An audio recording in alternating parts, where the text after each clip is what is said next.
Ça fait maintenant 2 ans et demi que Poutine a déclaré la guerre à l'Ukraine et envahi l'est du pays. À l'heure actuelle, le front à l'est de l'Ukraine s'étend sur plus de 1200 km dans des tranchées où deux armées se font face à face et tentent de récupérer quelques kilomètres de terrain qui seront aussitôt reperdus le lendemain, et ce alors même que le nombre de morts, de blessés, de destructions ne cesse d'augmenter, surtout aussi parmi les civils. À l'heure actuelle, on compte en fait plus d'1 million de morts dans ce conflit.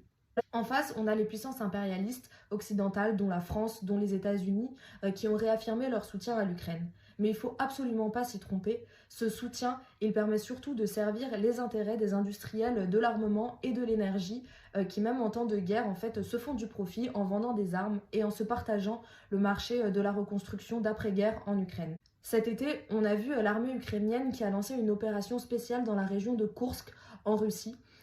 provoquant de nouvelles pertes militaires et civiles, d'autant plus que les représailles de l'armée de Poutine se sont immédiatement fait sentir dans la région de Soumy, qui a été soumise au bombardement et où plus de 20 000 civils ont dû être déplacés. Cette incursion, elle ressemble surtout à une tentative pour Zelensky de s'assurer une position favorable en vue de potentielles négociations, d'autant plus que l'armée ukrainienne est en difficulté sur le front de l'Est.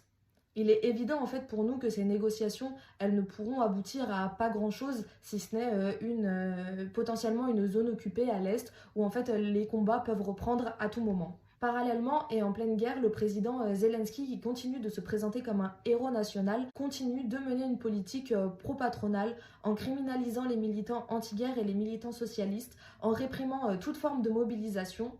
Il est évident pour nous du coup que la solution elle ne viendra ni des puissances impérialistes, ni de Poutine, ni du président Zelensky. Du coup, dans ce contexte de conflit interimpérialiste où les bourgeoisies continuent de se tailler des profits dans le sang des peuples, quelles politiques internationalistes peuvent se donner les militants communistes révolutionnaires? Vient discuter des causes de cette guerre, de ses développements récents et des politiques à mener à l'occasion du week-end de formation du NPA Jeunes révolutionnaire le 19 et 20 octobre à Paris, en prenant directement contact avec les militants ou sur la page Insta du NPA Jeunes révolutionnaire.